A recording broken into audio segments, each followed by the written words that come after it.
Hey guys, welcome to another session of Epic 7. Today we got a pretty big patch note. I'll be talking about my thoughts on Pavel and the dev notes that were released. But this is just strictly the patch notes, so if you want to watch those later, tune in. So World Boss, it's officially open, alright, the official opening. So we got a couple improvements since the preseason. One, we can set supporters now. There's so much to read. I don't think you need to rely on me for the reading because I suck at reading anyway.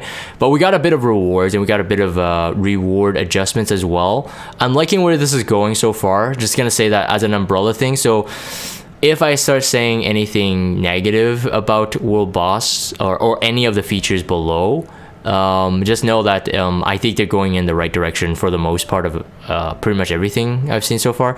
Of course, arguably you could say that they are pretty slow at doing this.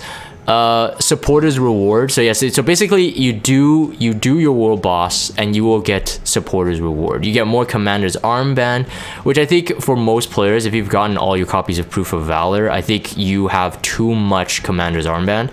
If you're farming the game regularly in terms of like you're doing Catalyst and you're doing urgent missions and stuff like that as well, and you're just contributing to the guild overall, I think you should be like, you have so much armbands that it should just be, yeah, way more.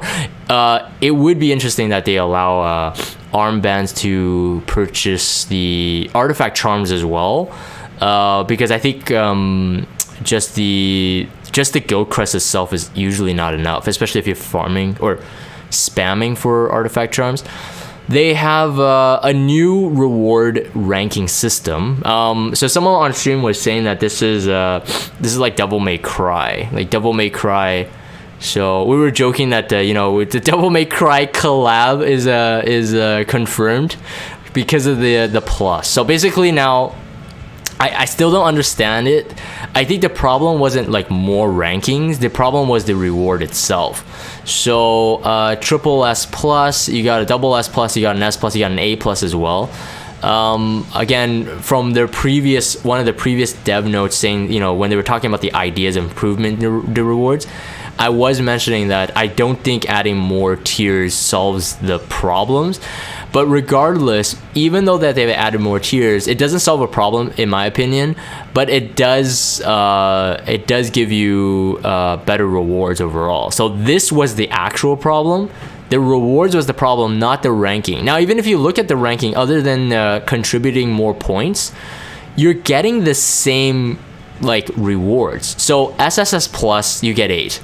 SSS, you get an 8. So it's almost just visual fluff for me in terms of like if it took them like even like 30 minutes worth of work to create the SSS plus graphic, that's too much work already for the devs to concentrate on. That's what I mean. So I feel that it's not that great in terms of just the tiering system. Like it doesn't really change much, but all that ranting aside, like I said, I think we're going into the right direction. A couple notes here would be this. So the gold rewards are increased. So from it was a 6,000, I think it was 6,000, almost double, so 11,000. So if you get 8 rewards and you just get all gold, that's actually okay. Significant amount of gold increased for the amount of energy going in, because you're not getting that kind of gold with 20 energy, like let's say going into a hunt. So at this point, I think with the gold increase, we should not be too salty about it. Although I can still see room for people to complain about it.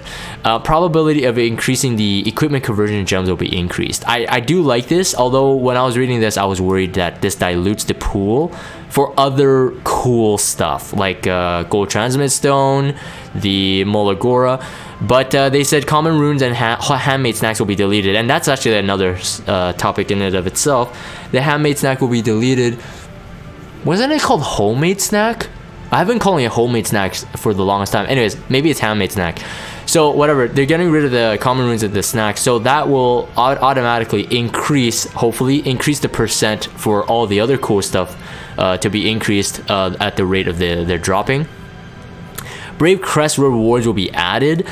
I was a bit questioning on this one. I suppose this is good for people who really rely on Brave Crests to be to buy artifact charms. I think that's like the biggest use for Brave Crest at this point.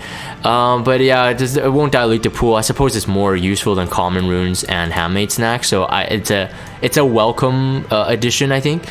And then for SSS rank higher, only level 85 equipment will be awarded. Now that is a pretty big game changer. 85 equipment rewarded. Of course, you're still rolling possible rares, heroics, and then possibly epics. But the fact that you won't get a T70 in there would make it a lot more, you know, a lot better in terms of getting SSS or higher. Getting SSS or higher is not super difficult, especially now that we have the supporters from your guildmates, which generally means that your CP should be very high. Unless your guildmates are just running troll teams, which hopefully they don't. And then the probability of receiving the currency for the elemental summon will be increased. So that's interesting as well. I'm close to getting 1 fire 4 to 5 star hero and 1 earth 4 to 5 star hero. So hopefully this will, you know, end that quick and I can finally pull them and see how lucky I get. Anyway, that's basically it for that. And then you get the weekly contribution reward. So for every week, as I'm pretty sure, as long as you do as best as you can in world boss and you do all the world bosses available, you'll be able to get them. So the contribution reward for the weekly, if you get 25 million, you'll get a gem chest, so that's a random one, but you'll get the equipment selection chest if you get 40 million. So that's a good incentive for each individual to do their best in order to help the guild. Now the guild right now though, the problem is I think the world boss doesn't have a guild or a ranking reward system yet. So in terms of is there an incentive outside of just having your name on the top 10 ranking or whatever? Is there an incentive to try as hard? I would say not as much, but at the same time, with the reward systems now currently in, I think it's enough incentive for every player to try their best, but at the same time not being feeling salty for not getting top 3 or something. So I think so far health wise, world boss is going into the right direction, and we're now by this time used to it. You spend your 40 energy a day, you get some rewards back. If you get lucky, that's great. If you don't get lucky, it's whatever. So in terms of the mindset of the world boss, everything going forward now from what we've read just now is actually an improvement, so that's kind of good. Bologna and Iron Fan drop rate up. I'm not going to talk about this too much. Usually I do more in-depth talk about it. If you like Bologna as a character, I say you could pull for it. Someone did make a really, I think it was Cater made a very, very good point on stream, saying that it's an SS Bologna imprint. I mean, SS Bologna's imprints are not that bad. The concentration, especially, no, not the concentration, the release for the HP is really good, especially Bologna herself, I mean, she's still usable, but you're not going to use her for any top fights in PvP right now. And looking at how the Abyss went with and even Hall of Trials, not really benefiting from her S1, where she does HP damage, so damage percentage based on the HP. They stopped allowing that mechanic pretty much in from Abyss 81 to 90, and Hall of Trials doesn't work either. So Bologna became this kind of just a defense breaker, but then you got also other utility defense breakers like Tywin, who can soul burn into an attack buff and stuff like that to set up.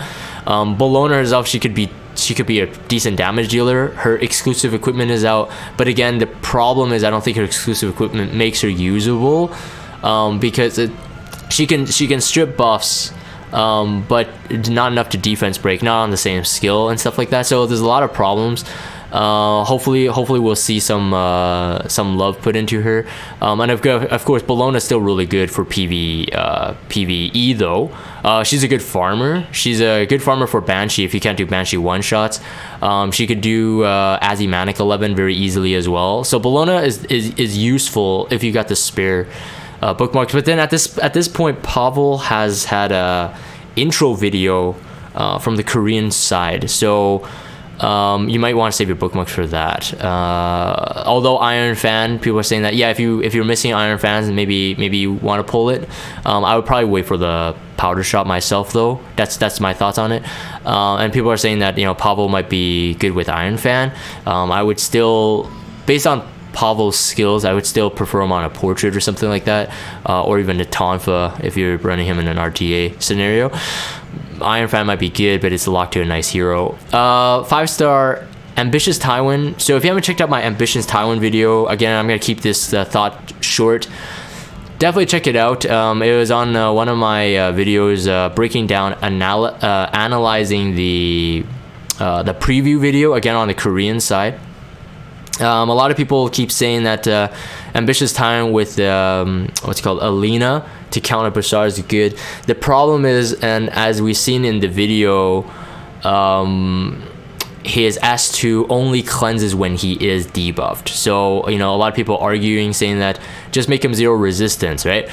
But there's a 15% innate chance to just resist, and you know, sometimes you could get salty. So the problem with running that into a Bashar team is that you're still running a 15% chance of potentially losing if you're relying on Alina's S3. So Ambitious Tywin doesn't get debuffed, but everyone else gets debuffed, and then therefore Alina can't do her S3 unless your Alina's on a counter. Which again, you're still running another layer of RNG. So in terms of like usability, I think their video here actually does pretty much say, I would say the only like big use for him would be an Elber's Ritual Sword removing the souls for RTA scenarios. But at the same time, it's like I don't know. I think he's going to be usable, but he's not gonna be as crazy as people say. The sum up of the video for my ML Tywin video was that don't use him for the cleanse. The cleanse should be an additional effect to everything else you want from him, particularly from his S1 and maybe his S3 for the debuffs. He hits as hard as ML Cecilia, although some attack and HP modifications are actually slightly tweaked, like kind of flipped around, and the S1, S3. But he hits as hard as ML Cecilia. So there's the potential that he could be a bruiser too. And of course, having a provoke on the S1 is just good. But in terms of RTA, I think the S1 would be good there. And I think he's really being pushed for as an RTA hero. Not saying that he won't be buffed, because we did see ML Ravi be like pretty usable, and I'm not saying that Ambitious Tywin is bad. Ambitious Tywin is definitely usable, but we saw ML Ravi, who was already usable, get a buff. So who knows, maybe Ambitious Tywin gets maybe you want to pull a couple just in case he gets buffed. Anyways, I'm not gonna talk about this too much. Let's go down. So new 4-star artifacts added. So during the initial reading of this, a couple of the descriptions, when we read it, we were theory crafting while we were reading it.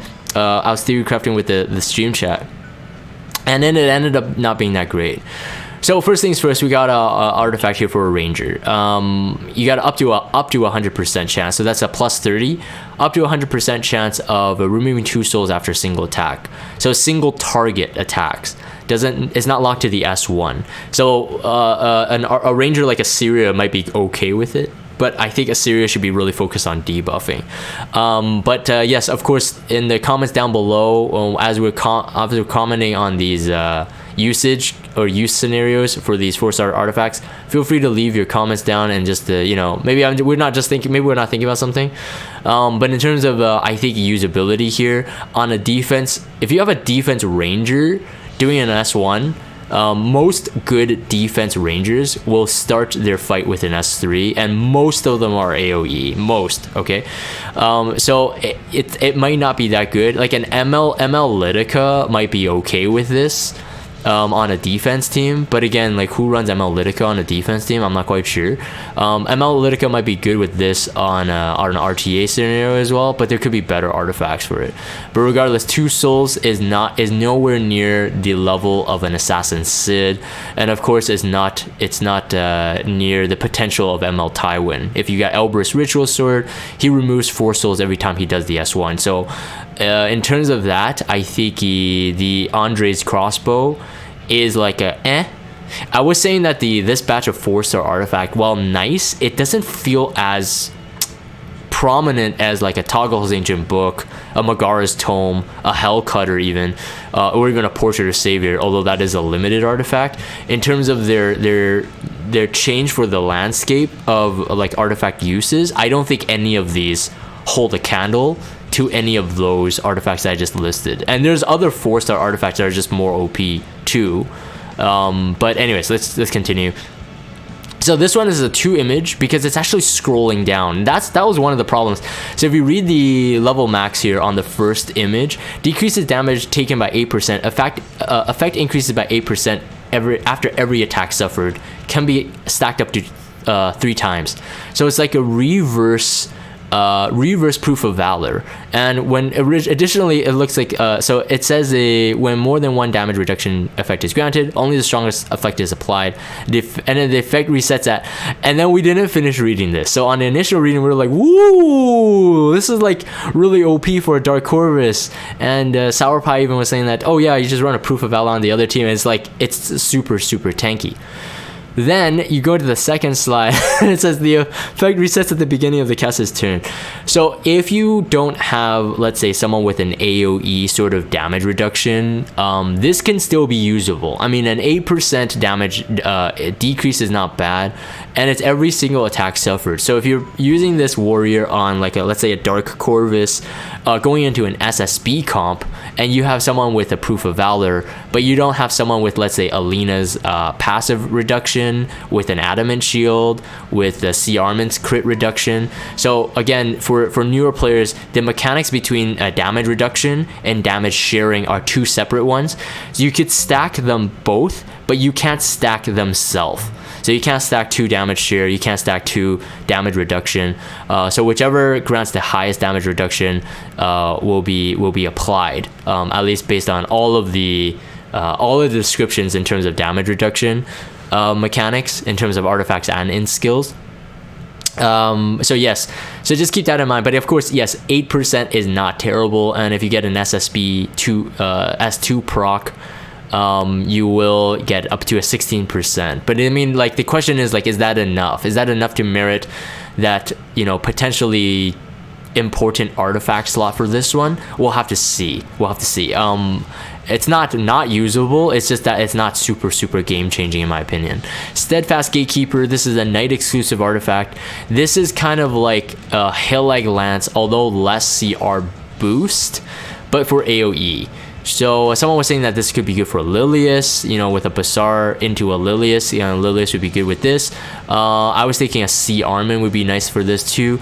If your C Armament is like relatively fast, let's say like 220 speed, and you know like the type of like speeds that they might have, she might be able to act like an Alina with a Megara's Tome. But of course, 8% versus a 30% Megara's Tome is a huge difference. So to cut into like really fast comps is still not going to be that great. In terms of the flat stats on this one, this is pretty impressive. 715 health. This is pretty good. So in terms of usability, again, I think 4% CR boost is way too low. 6% if you get it to plus 15, and then plus 30 you get it 8%. Is it usable? Of course it is, but you have to be plus 30 before, you know, myself wanting to take it into a fight. And then a shout out to Cater again on stream. This guy's like big brain, man. We were like speculating he's like a dev. When I was reading this, I'm like, what the heck? Who uses this? 100% up to 100% chance to increase the attack of a random ally except the caster for 2 turns when using a non-attack skill. So right away, immediately, I was thinking like, okay, Violet, Koana, but Cater was like, well, what about Ruzit and Judith? And I'm like, what? Big brain? Because generally, you know, you want to run that Rose, that Ice Rose with a AoE CR boost with an attack buff. But if you have really like 2 really good like heroes that need an attack buff for a nuke, Ruzit and Judith are the real like CR boosters you want. I'm talking more of a compressed team. So like if you're going for like a, let's say, GVG offensive team, because Judith and Ruzit have higher speeds than Rose, and Ruzit of course gets a speed buff. So it depends on, you know, who you're bringing into the fight. Maybe like, let's say Pavel. Pavel will have increased damage dealt with the speed scaling. So maybe you bring him, and then maybe you bring another like a for sure one-shotter, maybe someone like a Yufine. So if you get like an attack buff up, you know, something like that would be really great. And it's a 2-turn attack buff. So I think actually like Kato is onto something here. This Thief artifact will probably be like probably a good go-to for Judith and Ruzid. You don't usually need them to be on anything else anyway. So I feel like this would be really great on that one. This one I'll probably rate like my highest rating in terms of that. But again, I would say like you wouldn't want to roll the RNG, so you need this to be at a plus 30 in my opinion. Mage 4-star. So Barthes's Orbuculum. Am I reading? 20% chance to decrease the damage. 20% chance to decrease the damage received when attacked by 50%. So basically a very, very strong damage mitigation, but you get a 1 in 5 chance to get that. And the other thing is this damage reduction effect is applied only when with the strongest effect granted. So this is as high as any sort of damage reduction. So if this is granted, this of course will grant the 50%. So in terms of like if you're stacking this with an adamant shield, stacking it with like with C Armin's crit passive or something like that, this will always be applied. But the thing is, you're running a 1 in 5 chance to do it. This could be a safe option to use if you're using it on like a specialty change Carrot, because out of all the mages, I think she's the tankiest of the bunch. Maybe on a Dizzy, but I think for Dizzy fights you won't really run this artifact. There's no reason to. She's tanky enough as it is in terms of stats. And then the Soul Weaver Eternas, my thoughts on this is very, very like bad.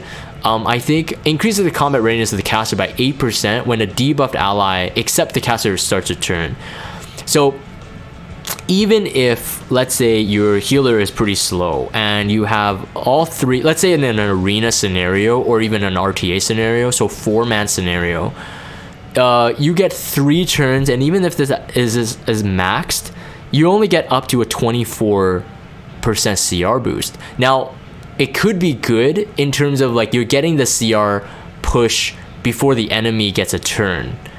That's the only place I can see this. The health is very high, 819. That's very good on the base stats.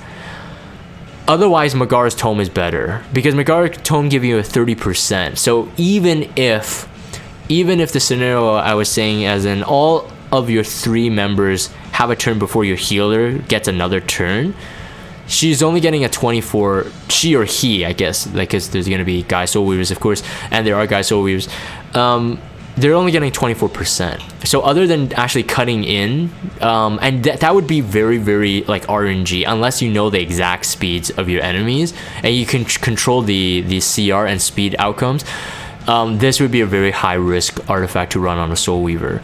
Outside of Magara's Tome, I would just prefer having the Soul Weaver on a potion vial to cleanse, or on some kind of like Shamadra staff or even a rod for additional healing. Like, I don't see any benefit from this compared to those options. But who knows, it could be usable. It's just that I don't think it's so. In a GVG fight, it's even worse because you're down to a 3-man. So if your healer is debuffed or not debuffed, it doesn't matter since it doesn't count it. You only get up to a 16%, right? So it's not that great in my opinion, other than the base health. Labyrinth Improvements, so we got some rewards. Sadly, when I saw this, I thought the Hell Raid rewards were here, because the last time we saw Dev Notes and saw Hell Raid rewards, we saw these icons. So when I scroll past this, I'm like, oh, Hell Raids is open, yes, but it's not. But we get some new rewards for beating them for the quote-unquote first time. So since the patch first time, you get some new rewards. We'll have to see what sets they are and the stats, but hopefully they're decent, because they're 67s. So they gotta roll kind of like the shop items, the armor and the weapon. Camping improvements. I was saying this before, like we have morale calculators now, so like this doesn't really, like, I don't know, it's a nice change, I suppose, and it gives you a hint of what to go for. So that's nice for people who don't know about morale calculators. If you don't know about it, if you're a new player and you're reading like, what the heck is a morale calculator? Search on Google, Epic 7 morale calculator, and you can thank me later. I'm pretty sure everybody knows about it though. I mean, Google is just good. Bulk purchase improvements. I'm not gonna talk about this too much. So basically, you can like buy a lot of stuff at the same time. So if you need ring charms, you can buy multiples based on the currency you have, of course. You could buy energy. I don't know why anybody would do this. What's the example on the image there, but still that's okay.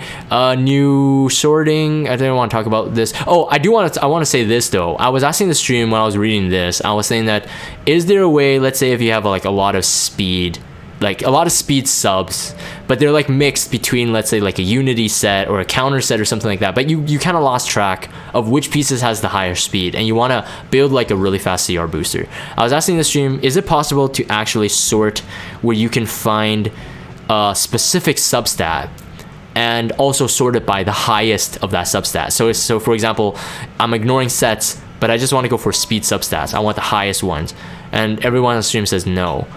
I think that's a missed opportunity there. That's one of the things I think that's missing in sorting. It would be really great if you could like search the substat, like, okay, what gives me the highest crit damage on this particular set? What gives me that? It's just quicker. Most of the times we're not even looking for the main stat. We're looking for the actual substat.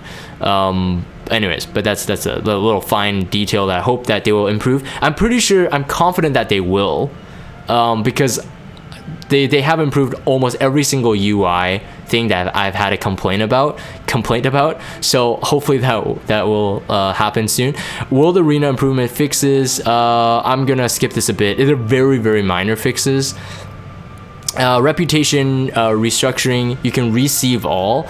And I was saying this as a note. It's a really nice change, don't get me wrong, but there's something about something therapeutic about going into the dailies and doing it almost like a checklist. So when I'm doing it, I like actually clicking the bling, bling, bling, bling. Like, I actually like going through it. It almost feels like I've accomplished something. I will definitely use the receive all. I will get used to it. But there wasn't a problem in terms of like just usability. It wasn't such a grind for me to receive. I suppose if you're a new player, looking at the image there, that preview, I guess if you're a new player, receiving all would be nice. But if you're down to like most of us like end game players, you're really left with some dailies and maybe like, you know, triple S devotion reputations, or, you know, friendship point 10 reputations, those ones. But they're not going to come like every day, and they're not going to stack up like this, not like the images here. A series now in shop, and then we have new packs. I was curious why they're putting this into the patch notes now. That generally they used to have a separate page for it, because I don't like talking about packs or the value of them. So I still won't, but that's just a minor note. Why do that? Storage function, now you can actually transmit the heroes in the storage itself, which is fantastic. And they will actually be, I think they'll prompt you before you can just say transmit. I think they'll actually say it, like, oh, you can't, you won't get these heroes back. Are you sure you want to do it? And you click yes. Other improvements, I think I'm pretty much done. Like, nice graphic improvements, that's for sure. They're definitely still like really caring about the art direction. I love that aspect. Yeah, I think that's pretty much it. Okay, so that's it for this update patch. That's my thoughts on it. Again, I will talk about the Pavel video, my thoughts on it, and probably builds and thoughts analysis. And then I'll also talk about the dev notes in the next RBTL. So for the video recording, I'm going to end this here. If you guys have Discord, check out the Discord server. Follow me on Twitter. Subscribe to YouTube if you haven't. As always, thank you guys for watching, and I will see you guys next time.